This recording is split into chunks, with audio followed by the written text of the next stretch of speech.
Pessoal, então agora vamos para as colocações e debate. Botar os microfones aqui.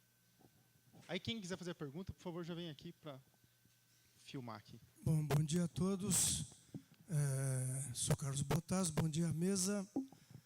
Bom dia o Gastão, bom dia o Thales, bom dia o Zé Alexandre. É um grande prazer, um prazer enorme ouvi-los, o Gastão e o Thales. As falas me suscitaram pelo menos duas associações que eu gostaria de colocar, a partir de dois autores. Primeiro, com Hannah Arendt, na condição humana, na questão do trabalho, exatamente, onde ela reinterpreta a categoria trabalho de Marx, né? Quando o Gastão fala no trabalho repetitivo e no trabalho criativo, uma diferença, acho que para nós fica uma diferença importante, porque quando ela aponta para o trabalho repetitivo, que ela chama de trabalho fisiológico, esse trabalho de produzir o cotidiano é repetitivo porque dia após dia alguém vai ter que fazer a mesma coisa que vai ser consumida no ato da existência, para a existência. Produzir alimento, coisas que se desgastam, limpar a casa, o trabalho doméstico, esta coisa que cuidar do corpo, né? Você come de manhã, come um dia e vai ter que comer no dia seguinte, e toma banho todos os dias, lava a roupa sempre, limpa a casa sempre, constrói coisas, fabrica coisas que vão desaparecer imediatamente, ou logo no ato do consumo ele se vai. E o que ela chama de trabalho criativo, que é a obra. O que dá a obra que fica em permanência, que dá sentido à existência humana, que cria identidade, que cria vínculo, que cria relação. Este prédio é de 1925. Isto é uma obra, um trabalho de uma construção de trabalhadores anônimos. Sabemos quem foi o arquiteto, Ramos de Azevedo. Sabemos que isso fez parte do Liceu de Artes e Ofícios. Ontem alguém perguntava, isso aqui parece, não, o Probar perguntava, no Peter, isso parece uma madeira boa. É uma madeira boa, isso aqui é IP. Tudo aqui é IP. Não agora, mas essas cadeiras são novas e horríveis. Mas aqui havia grandes poltronas feitas em IP. O Liceu de Artes e Ofícios. Isso é obra. Então, isso dá permanência. Isso dá, para nós, um sentido de identidade, de história e de construção. Acho que tem um pouco esta coisa da Hannah Arendt, que me ocorreu quando o Gastão falava do trabalho criativo e do trabalho repetitivo. O trabalho na saúde também é repetitivo, ele não é só criativo. E trabalho em ato é um monte de coisa. Eu já tinha dito que um estupro é um ato vivo, um trabalho vivo em ato. Nem todo trabalho em ato produz bondades, produz maldades. E a Hannah vai colocar também o que ela chama de formas políticas e de formas pré-políticas, nesse mesmo livro da condição humana, né? Então, quando Thales fala desta coisa fascista que está chegando conosco hoje, e que eu, nos meus delírios, eu via como sombras passando, né? Com cascos fendidos, caudas e cheiros, né? Esta coisa ameaçadora, ela está aí. E é na violência, não é no logos, não é no argumento, não é na discussão, não é naquilo que estamos fazendo aqui. O caso do reitor Cancerian em Santa Catarina é propriamente um ato fascista, porque justo no lugar onde se dedica à palavra, ao argumento, a essa racionalidade iluminista, lá se produziu um ato de violência policial inimaginável, de cassação, inclusive, da palavra, de retirada do sujeito do lugar que era para ele identitário, mobilizando, inclusive, um formidável aparato policial. Policiais que foram transportados, mais de uma centena de policiais que foram transportados de vários lugares do Brasil, numa operação, com certeza, muito mais custosa do que o suposto desvio que eles estariam investigando. Isso a Hannah vai dizer que é uma coisa pré-política, né? Onde eu substituo logos, né, pela violência, né? Então, acho que tem essa dimensão está claramente colocada aqui na mesa, né? E uma outra coisa que me remeteu, que já tinha sido material comentado aqui na abertura, porque esta é a parte escura e depressiva do que estamos vivendo, mas acho que remete para uma outra parte, que é a parte alegre, esta parte que o Probar também tinha comentado, que você traz muito bem hoje, né? Que é a parte da alegria colocada na luta, nos espaços de resistência, nos lugares de liberdade que estamos construindo. E aí, então, lembrando a carta do Sartre sobre a República do Silêncio, de setembro, né, de 44, que a gente havia comentado aqui na abertura, com o enunciado enigmático, né, da primeira frase que ele abre essa carta, dizendo: nunca os franceses foram tão livres quanto durante a ocupação alemã. E ele justifica porque, tendo sido caçada a palavra, porque estão tentando nos caçar a palavra, a nossa capacidade de manifestação, de argumentação, de discussão. Então, tendo sido caçada a palavra, proibida qualquer palavra, aquilo que pudesse, então, discordar da ordem, os franceses se expunham já aí à prisão, à tortura, à morte. Não apenas isso, mas então falar sabendo que você corria risco era um gesto de liberdade. E enfrentar o opressor que ocupava o território, ir para a resistência, ir para a trincheira, ir para a barricada, era um gesto de liberdade. É dessa liberdade radical que o Sartre falava, então, no momento que ele discutia a questão posta. E esses são espaços de alegria. Esse é o comum. Há um comum aí. O comum do qual se fala não é apenas uma troca de palavras. Não é apenas um jogo, um jeu de mots, onde eu substituo uma coisa antiga, a coisa antiga continua, mas eu mudo. Não é o nominalismo que estamos aqui. O comum é isso. Isso que estamos fazendo aqui é comum. A clínica na Casa do Povo é comum. Esses são os lugares de alegria. São lugares. O SUS não é, mas o meu direito ao bem-estar é comum. A minha luta pela qualidade de vida é comum. Claro que ela é comum, sem dúvida. Sim, é isso, mas é disto. É este novo comunitarismo que estamos falando aqui, ou novo comunismo, claro que é, sem dúvida. Ok? Bom, era esse o comentário. E para aproveitar como lugar de comum, ontem esteve aqui, porque estamos trabalhando dentro de uma outra marca, de uma heterodoxia completa para congressos, um pessoal que estava aqui no grupo à tarde, que discutia movimentos, rebeldia e desobediência civil, que era um grupo do Coletivo contra a Tortura e do grupo Mães de Maio. Bom, enfim, até a própria capa e o que está colocado aqui, acho que indica um pouco esse momento. Acho que é importante isso. Sobraram 3 exemplares. Enfim, é um movimento de periferia das Mães de Maio, mães do cárcere, mães de filhos mortos, desaparecidos, nessa periferia que não tem voz, né, e nem imagem. Enfim, sobraram 3 exemplares, estão disponíveis aqui na frente, a R$40, estão com o Jota. Aí, quem se interessar, depois passa por lá. Muito obrigado, cumprimentando a mesa novamente. Deixa eu só pedir desculpa pela minha intervenção intempestiva. Não, então, não, faz parte da vida. Gente, quase irritada? Não, é mais entusiasmada, não é irritada. Essa coisa do Antônio Negri, do comum, né, de a gente conseguir trabalhar fora do mercado, eu diria, como um grau maior de autonomia do mercado, porque fora a gente tem que ir lá montar a nossa barraquinha do Best lá. A gente tem uma tradição de tentar fazer isso pelas políticas públicas. Então, no Brasil, nós temos o SUS, nós temos a universidade pública, nós temos a escola pública. Agora, eu não acho que tem que pôr uma coisa contra a outra. Para garantir que o SUS seja público, precisa desses comuns, desses espaços comunitários. Né? O que a gente faz, não tinha esse nome comum, o povo da saúde mental fez a reforma da saúde mental desse jeito. Né? Da atenção primária igual, ou seja, a gente se articula para além do que o mercado autoriza. E as políticas públicas estão em bancarrota moral porque elas estão atravessadas pelo mercado, pelo Estado brasileiro e pela política hegemônica no Brasil, pela degradação da política, né, que a gente não conseguiu reverter em grande medida.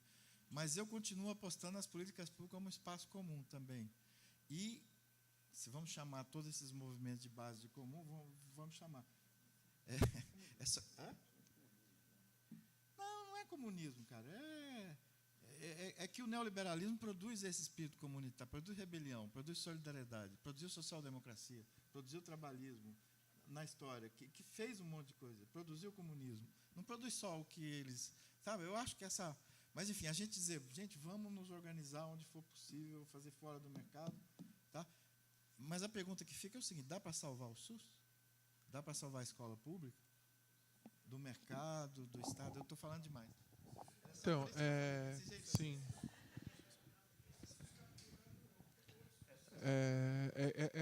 Isso é uma oportunidade importante para deixar esse ponto bem claro, né?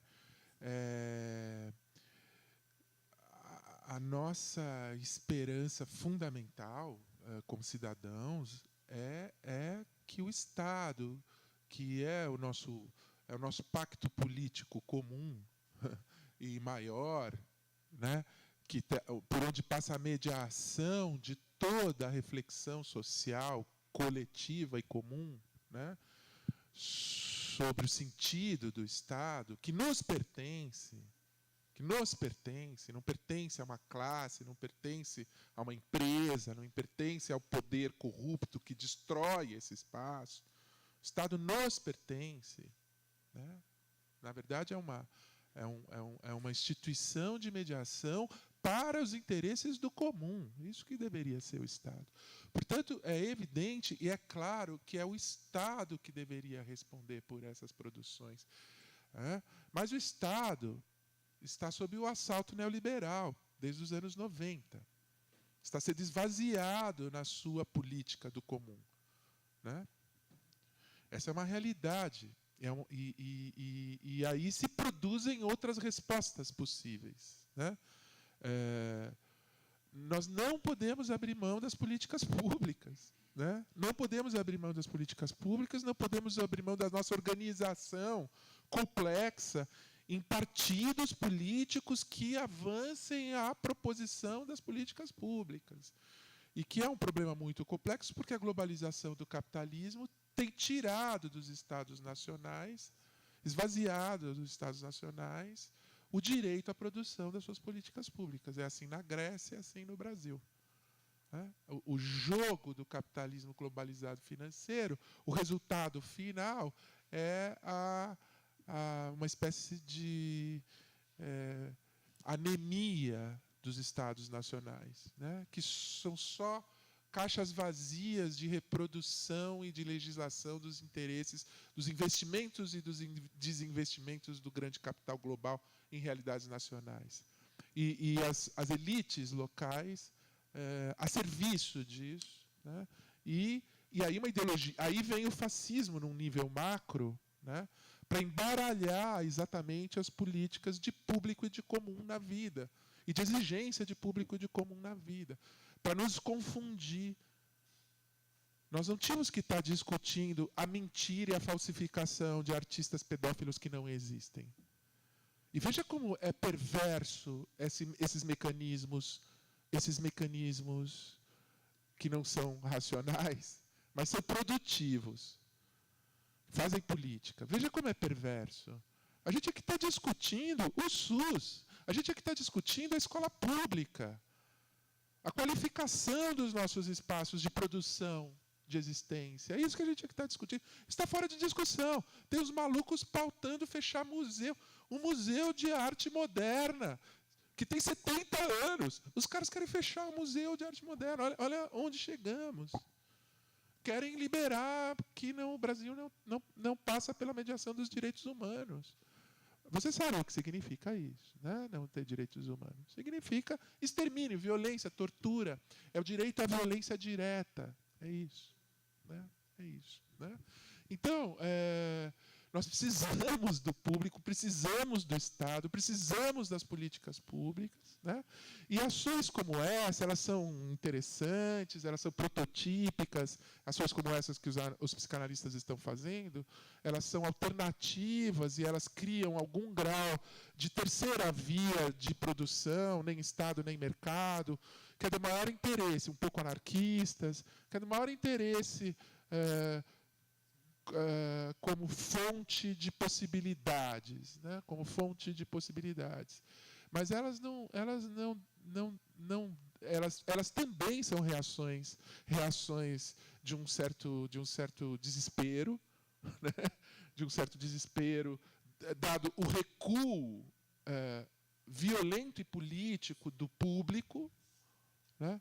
Então, as pessoas se organizam para produzir espaços públicos, mas nós não podemos abrir mão do Estado e de uma regulação produtiva, coletiva, né? Discutida, mediada, em que todos têm o direito de contribuir, porque o Estado é isso, como democracia é isso, né?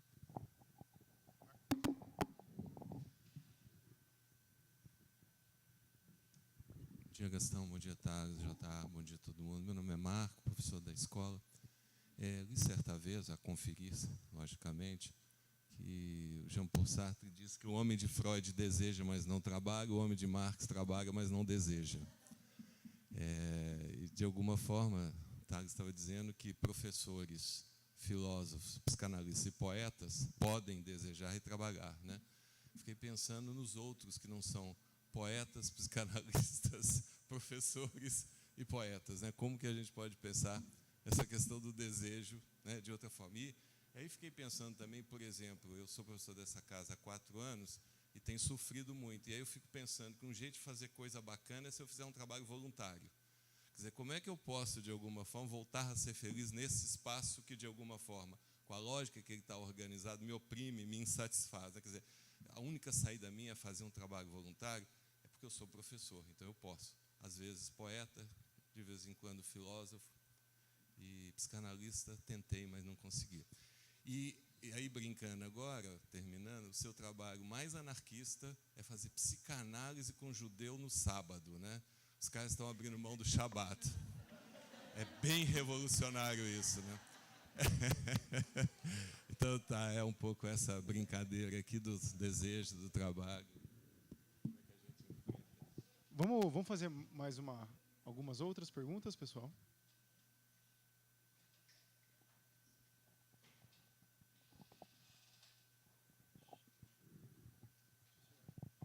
Bom dia, obrigado. Instigantes reflexões, professor Gastão, se eu puder fazer uma consideração, porque Aristóteles, né, neste momento, e também os obstáculos e as dificuldades da praxis, as articulações desses 3 planos, como é que se vê o tempo não permitiu que a gente pudesse ouvir. E também gostaria, Thales, de ouvir um pouquinho sobre o trabalho com o grupo de psicanalistas, que a gente sabe que tem uns bastidores e como é que isso vem se constituindo. Muito obrigado. Perguntas? Eu vou perguntar. Na verdade, eu queria que fosse esboçado aí, pelo menos. Eu fiz uma pergunta numa mesa ontem, mas ela não teve resposta, assim, na verdade, não se apresentou uma fala. Luta e melancolia do Freud e uma relação da melancolia e fascismo. E uma outra questão que eu fiquei pensando aqui no fascismo existe a ideia do que pode ser morto, né? De fato é o ato, vou ao ato. O Agamben fala do homo sacer, o homem sacrificável, né? Que é o homem, inclusive é o assalariado, né? Enfim, somos nós que podemos ser sacrificados pelo bem, né? Que não é o bem comum, mas porque alguém quer, enfim, porque tem interesse. E aí, enfim, eu queria pensar que você me ajudasse nessa amarração. Isso fiquei meio aflito ontem com a fala do Pelbar, e aí isso, enfim, eu acho que queria uma posição sua, Thales. Obrigado.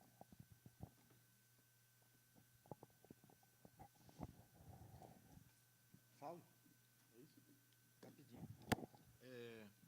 Depois tem o Luiz Cecílio. Depois temos que ouvir o Luiz. Ô Zé, desculpa pela irritação. Ele falou que eu estou irritado.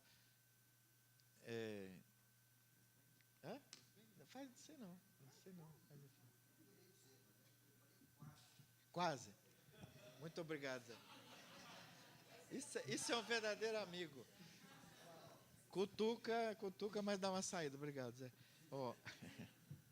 Eu não vejo oposição, né? Tem entre trabalhos comunitários, voluntários, essa coisa do comum, semi-anarquistas, e a construção de política pública. Eu acho que são interdependentes, não podemos ficar só numa. Porque se ficar só política pública estatal, ele é capturado pelo hegemônico, pelo dominante.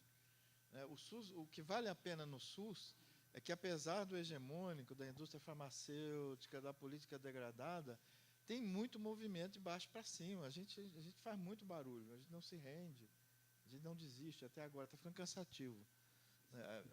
O pessoal mais idoso está ficando mais cansado. Não é só mais idoso, não. Os jovens também, porque a desconstrução é muito rápida e reconstrói.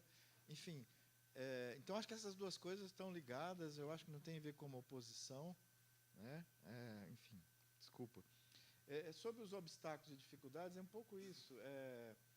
O que eu quis mostrar, eu fiz toda a minha apresentação pensando em praxis no espaço público.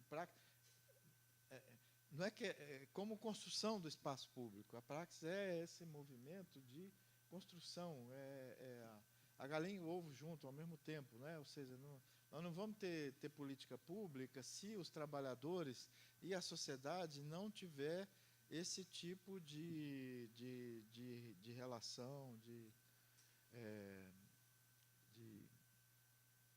enfim, era só isso.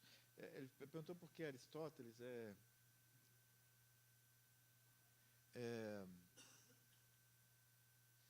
a gente tem um certo esgotamento epistemológico, né, das grandes correntes. Aí os críticos da modernidade falaram, acabou os grandes discursos, blá, blá, blá.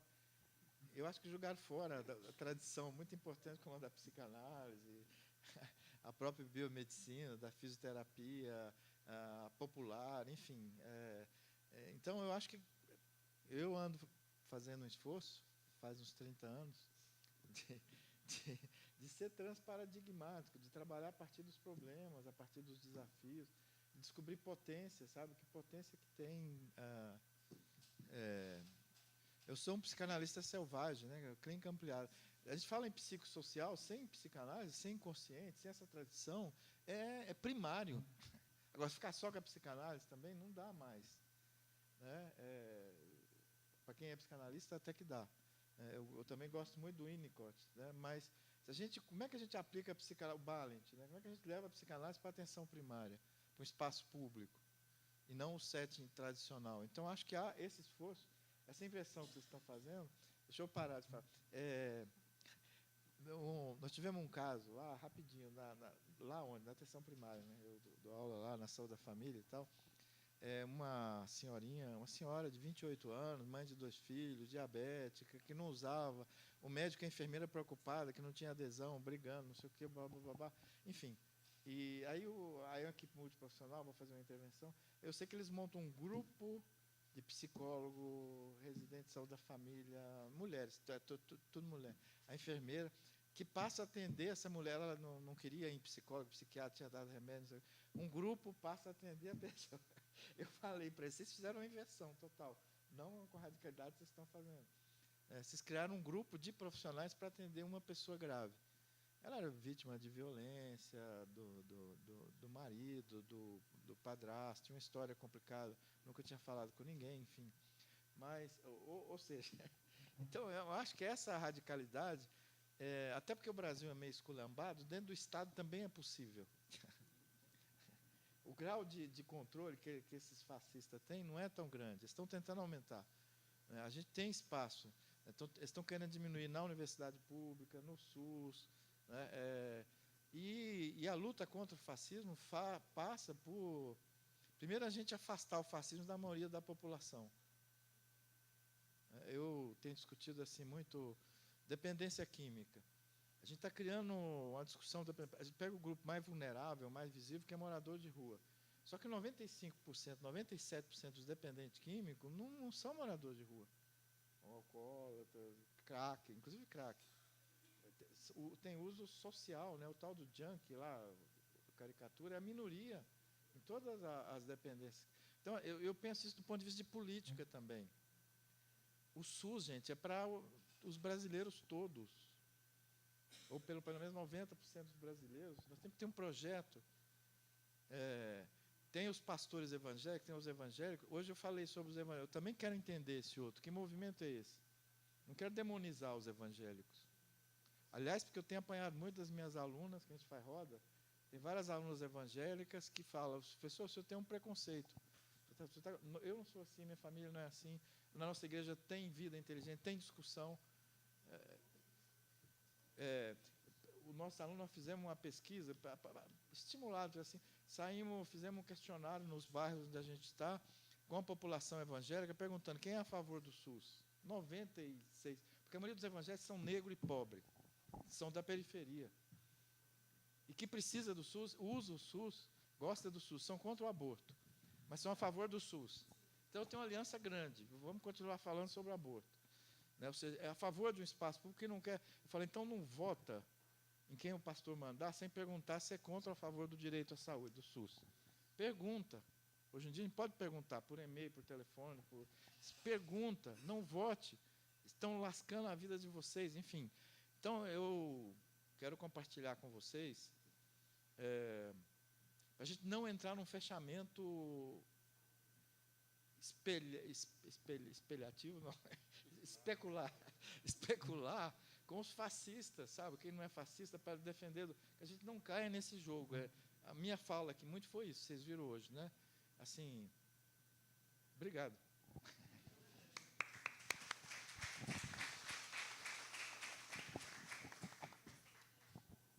Sim, eu também me incomodo um pouco com essa tendência reificante da linguagem, né? Os fascistas. A gente cria também isso, né?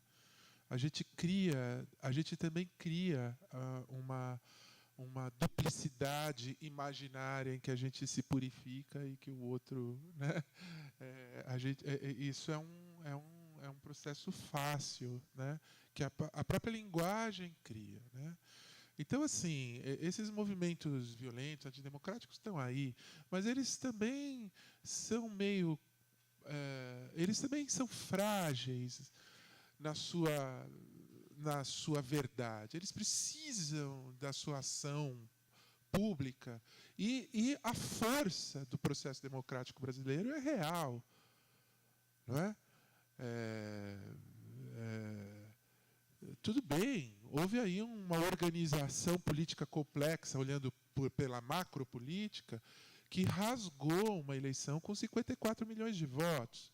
Isso foi organização de força política, isso também tinha força, isso também tinha lá a sua própria legitimidade. Também é verdade quando esse pessoal diz, isso é democracia. É verdade mesmo, aguenta o tranco aí. Democracia tem um lado maluco e irresponsável, que foi o que esses caras fizeram, jogaram todas as fichas nesse processo, e agora estamos pagando o preço, inclusive eles, né, da regressão que eles fizeram. Agora, esses 54 milhões de votos rasgados, eles estão aí. Eles existiram. Isso era um projeto, isso era um desejo. Estão aí. Vamos perder para esse besterol, né? Para esse besterol regressivo, estratégico, né?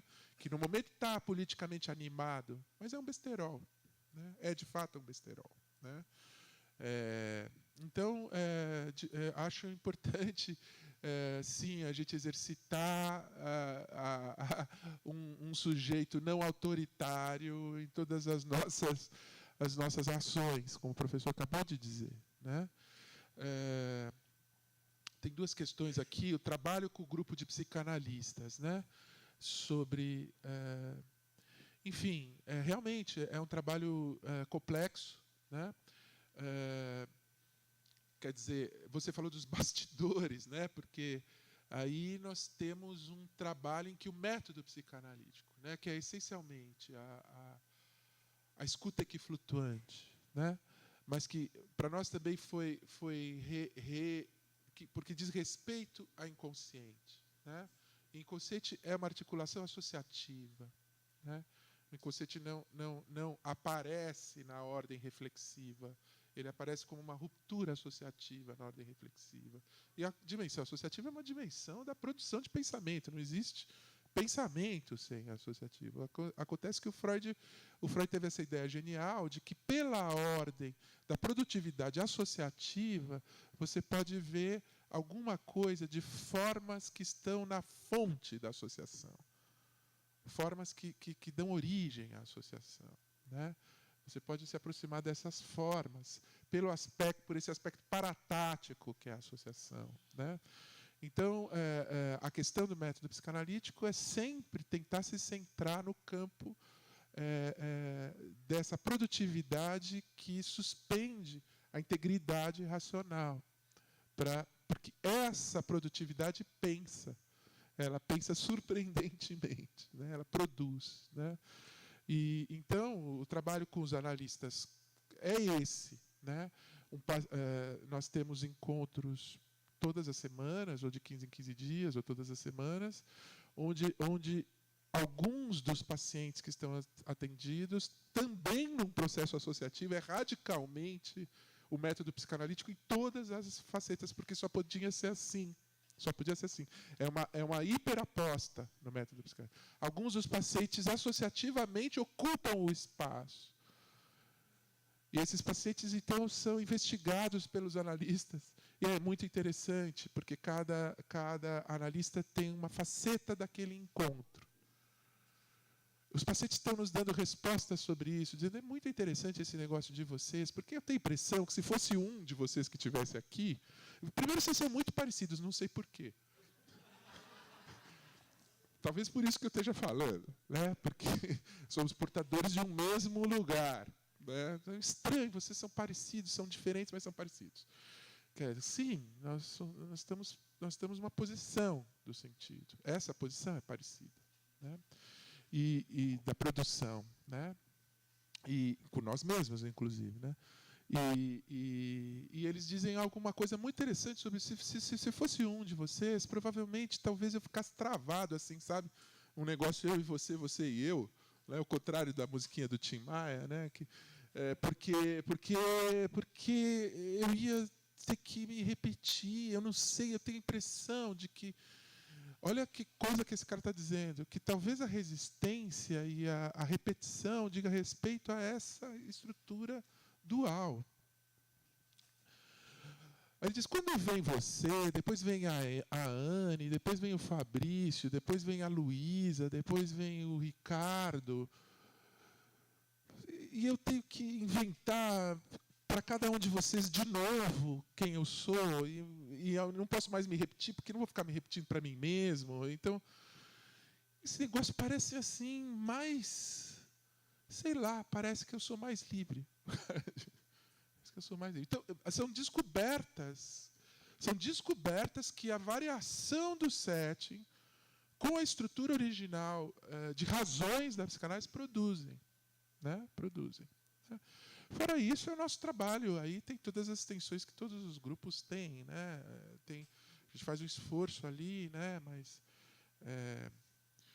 também o psicanalista também, né? O psicanalista também é gente, né? Também pira, também tem consciência, não é, né? Não está fora. Muito pelo contrário, né? Não está nada fora do seu. É esse que não está nada fora do seu objeto, né? Bom, a questão do homem sacrificado do Agamben, e você tinha falado uma outra coisa que eu... Melancolia fascista. Essas questões são difíceis, hein? Essas questões são questões de imenso porte, né? A melancolia, o luto-melancolia, né? A melancolia como uma espécie de luto infinito, né? Que exatamente por ser um abismo do luto que nunca se completa, né? de que nunca se reinstaura uma ligação erótica para além do objeto perdido, né? Nunca se funda de novo uma relação erótica para além do objeto perdido. Você é totalmente tomado e mergulhado no objeto perdido, e o que seria erotismo vai virar algum tipo de alucinação, né? Sobre a ordem vazia do mundo, sobre si mesmo, né? É um processo de muita dor, né? De muita violência, né? Do psiquismo sobre ele mesmo, né? E que antecede a hipótese mais radical posterior do Freud de pulsão de morte. Está no âmbito desse raciocínio, né? Ela é antes, o luto e a melancolia é antes da Primeira Guerra Mundial. Depois da Primeira Guerra Mundial vira pulsão de morte. Aí as forças de destrutividade, né? Elas são fascistas, né? Eu acho que o fascismo tem a ver, na minha ideia, com o controle do outro, com posse. Por isso que a razão instrumental ela tem um núcleo que pode se desdobrar como fascismo político, né? Tem a ver com a ideia de você ter todos os instrumentos para determinar ou a existência do outro formalmente, ou a não existência do outro. E aí que entra o Agamben, né? A pesquisa do Agamben, a pesquisa muito profunda sobre a soberania como o direito de decidir sobre a exclusão,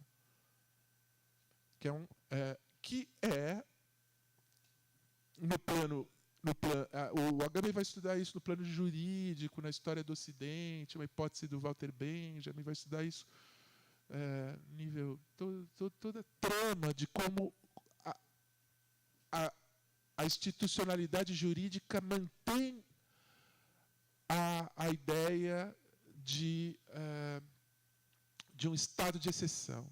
Como dentro das razões jurídicas sempre se abre o lugar em que fica um vazio em que o poder decide sobre ele mesmo. E quando o poder decide sobre ele mesmo, o que ele decide é sobre a exclusão. Ou seja, é exatamente a razão fascista que eu estava descrevendo aqui, né? Só que inscrita na ordem jurídica, essa ideia de estado de exceção. O estado de exceção é o estado em que alguém decide sobre a exceção. E isso seria o poder do poder, né? O poder do poder é decidir sobre a exceção. O que aconteceu no Brasil na construção do impeachment da Dilma é uma decisão sobre a exceção, né? É uma decisão sobre a exceção ad hoc, que foi construída para aquela presidente, para aquele governo, né? Que não serve para nenhum outro. Né? Então a gente viu aí a gente vê o poder produzindo. Isso é o poder produzindo. Né? Produzindo as suas formas. Né? A derrubada da Dilma não foi por nenhum motivo formal. Aí você tem a fachada da democracia para formalizar a exceção. Para formalizar a exceção. Né? E isso é um problema muito sério, porque o que a gente vê é a perda de solo do travo democrático. Essa discussão que agora vai se fazer aí no Sesc Pompeia dos fins da democracia, essa é uma das questões do fim da democracia, o que o Brasil sinaliza aqui para as dimensões de pós-democracia, que é essa exceção que foi produzida por dentro da democracia como força. Quando a gente tem alinhamento de forças, de grandes forças de acumulação e de poder, antigamente se chamava classe burguesa, hoje é um processo muito complexo de interesses locais, internacionais, estruturas de comunicação, estruturas institucionais e corporações. Mas se você tem um alinhamento disso, que foi o que aconteceu no Brasil, os caras conseguiram alinhar isso simbolicamente, então não tem democracia. É isso que nós vimos. Isto é a reserva de exceção dentro da democracia. Se os poderes se alinham, eles fazem o que querem. Eles destroem o governo. A gente vê que a coisa não é infinita. Esse mesmo alinhamento tentou facilitar para o trabalho escravo. Houve uma reação local importante, uma reação mundial. Tem tramas de controle. Então, num outra esfera, né, mas eles tentam. Né, eles tentam continuar o processo da exceção e da particularidade, né? A vida social, então, é controlada por um particular, né? Então, são questões muito complexas, a melancolia. Agora, o Walter Benjamin, desculpa ficar falando muito, mas só que já que a questão veio, ela é enorme.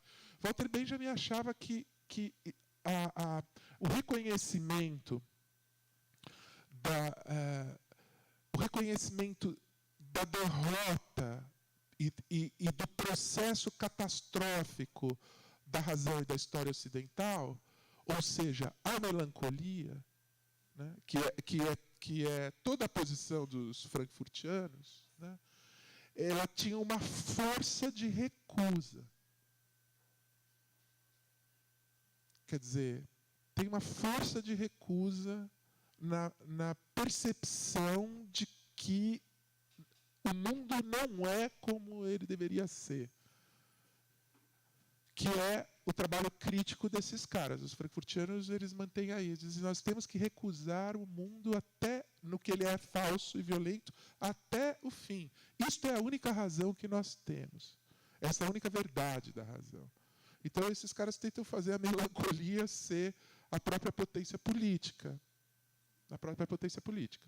Tem o trabalho recente do Vladimir Safatli, né, que tem aí essas questões, inspirações spinozianas, né, que coloca outra perspectiva, coloca a perspectiva da melancolização que o poder faz da nossa vida. Né? Quer dizer, a melancolia e a perda de força, e a perda de energia como um projeto do poder. Né? O do Benjamin é o oposto. É a melancolia como confronto do poder. Né? Que a melancolia é você ter que suportar a tristeza de que a realidade emancipatória não está se realizando, que é a crise da modernidade. Suportar essa tristeza. Porque isso permite você pensar o poder. Isso permite você aguenta esse lugar vazio de verdade. Então a razão se repõe como crítica. Isso é o trabalho do Adorno. É difícil pra caramba. Difícil pra caramba, essa dimensão radical da crítica, é a dimensão radical da crítica, que mantém as esperanças modernas ao avesso. Né? Mantém as esperanças modernas ao avesso. Enfim, as coisas... então, melancolia, né? Agamben, o Estado que escolhe quem sacrifica, né?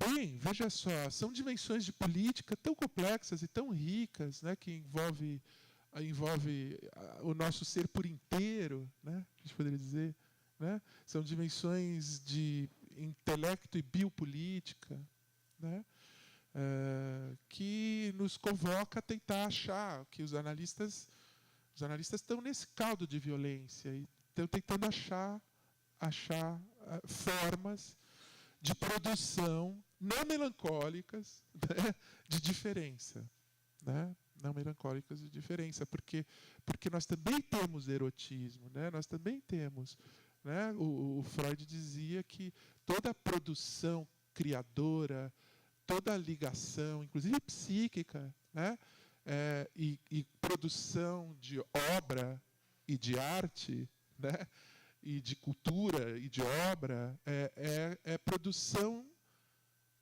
erótica, né? É libido transformando, ligando e criando complexidades, né, que ligam, né? Um dos aspectos é criar mecanismos e pensamentos que nos liguem, né? Bom, pessoal, então vou encerrando a mesa agora já. Temos um cafezinho rápido, 5, 10 minutinhos, e já voltamos aqui com a mesa, tá bom? Obrigado.